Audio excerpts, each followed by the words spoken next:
여러분은 임진왜란 당시 재상이었던 류성룡이 임진강에 다리를 건설했다는 이야기를 들어보신 적이 있나요? 미국의 역사학자 헐버트는 금속알자, 한글, 거북선과 더불어 류성룡의 다리를 한국의 4대 발명품으로 손꼽았다고 하는데요. 류성룡의 다리는 과연 어떠한 모습이었을까요? 임진왜란 당시 재상 류성룡이 남긴 징비록에는 임진강에 놓인 다리에 관한 기록이 남아 있습니다. 먼저 징비록에 묘사된 임진강 다리를 KBS 드라마 징비록의 한 장면을 통해 보겠습니다. 배를 만들든 다리를 놓든 해보시오.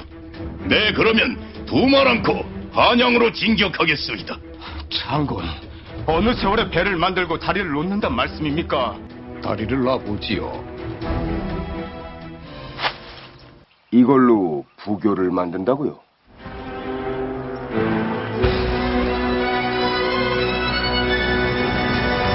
청렁불로권 동아줄을 길이와 너비를 맞추기 위해 계속 덧붙여 보았다. 그리고 이를 강 양쪽 기둥에 붙들어 매고 천여 명의 군사들이 일제히 1m의 막대기를 동아줄의 곳으로 돌리자 늘어졌던 동아줄이 거짓말처럼 수면 위로 올라오게 된다. 이 부교를 통해 교명연합군과 군수품, 대포까지 무사히 임진강을 건널 수 있게 된다. 드라마의 한 장면을 보셨는데 임진각 다리를 어떻게 만들었는지 설명할 수 있나요? 그러니까 칡 15줄을 칡으로 이렇게 나무를 이렇게 묶어서 지그재그로 엮어서 계곡에 있는 흔들다리. 영상만으로 임진강 다리를 만드는 방법을 설명하기 쉽지 않으시죠? 그렇다면 류성룡이 쓴 초본 징비록의 원문을 확인해 보겠습니다.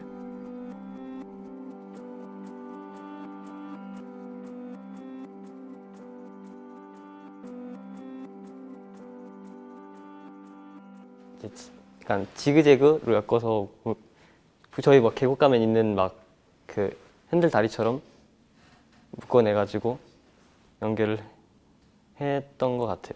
그 줄에다가 나무 막대기를 꽂아서 그리고 그것을 회전하면서 어떻게 잘 이해가 잘 안 돼요. 도면이 없는 상태에서 류성룡이 직접 쓴 초본 징비록만으로는 정확한 의미를 파악하기 어렵습니다. 그렇다면 초본 징비록을 수정 보완한 간행본 징비록의 원문을 하나씩 살펴보겠습니다. 간행본 징비록에서는 막대 길이가 3-4척에서 2-3척으로 다소 줄었고 막대기로 칡 동아줄을 뚫는다는 의미가 보다 명확하게 나와 있습니다.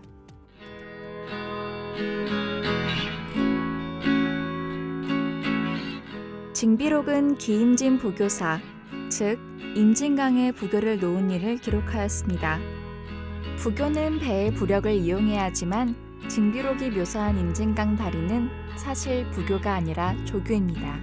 표준 국어 대사전에 따르면 조교는 양쪽 언덕의 줄이나 쇠사슬을 건너지르고 거기에 의지하여 매달아 놓은 다리를 의미합니다.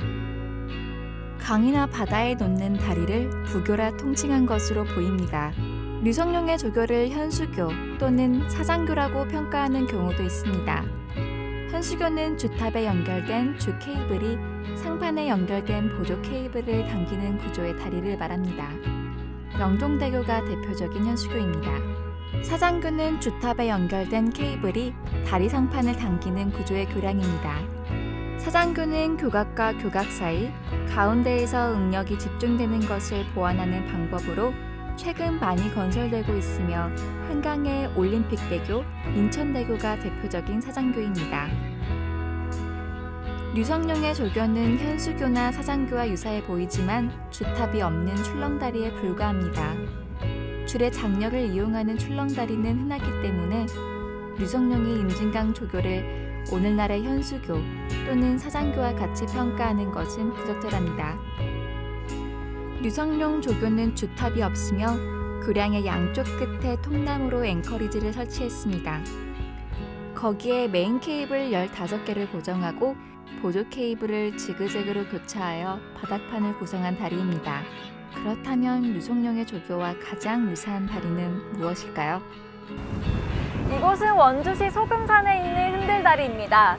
이 다리는 케이블 위에 바닥판 모듈을 올려두는 방식으로 길이 200m, 몸무게 70kg 기준의 성인 1,280명이 동시에 이용할 수 있도록 설계되어 있습니다.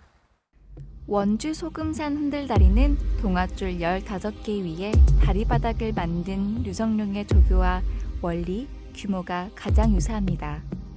줄의 장력에는 한계가 있으므로 결국 처진 줄을 당겨 조절해야 합니다. 오늘날에는 케이블의 장력을 어떻게 조절할까요? 네, 바로 턴버클을 활용합니다. 이것은 턴버클의 원리를 설명하기 위한 교구입니다. 양쪽에 있는 줄을 팽팽하게 하기 위해서는 이렇게 턴버클에 막대기를 꽂아 돌리면 됩니다. 기록에 따르면 류성룡이 임진강에 놓은 다리는 1000명의 사람들을 동원하여 동아줄에 막대기를 꽂아 비트는 방식으로 줄을 감은 후 막대기를 묶어서 마무리 지었습니다.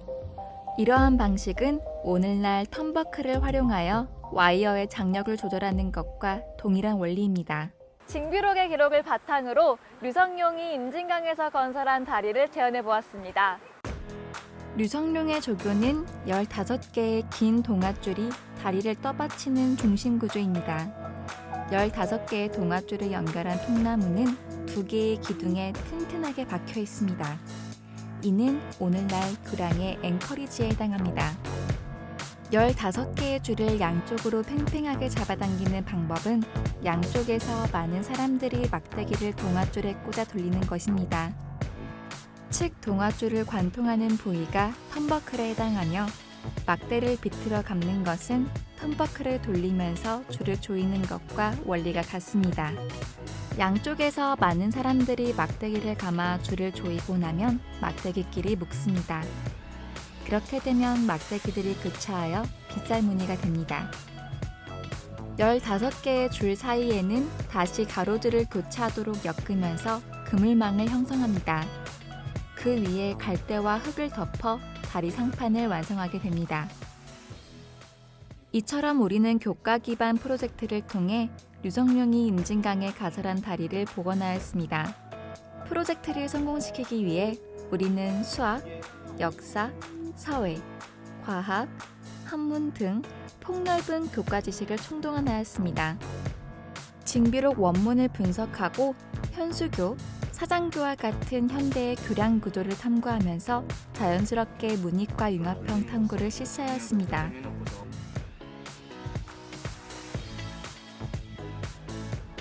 징비록에 남아있는 그 기록들이 현재 저희들이 이렇게 복원할 수 있는 데 큰 의의가 있다고 생각합니다. 턴버클의 원리를 적용하였다는 점이었습니다. 막대기에 줄을 연결하고 그것을 비틀어서 가장 간단한 방법을 통해 줄의 장력을 조절하였다는 점이 굉장히 놀라웠습니다. 다리의 고정 하중을 최소화했다는 점이라고 할 수 있어요. 그 이유는 류성룡의 다리는 한강 배다리와 같이 무거운 기둥을 사용하지 않았기 때문이죠. 여러분 어떠셨나요?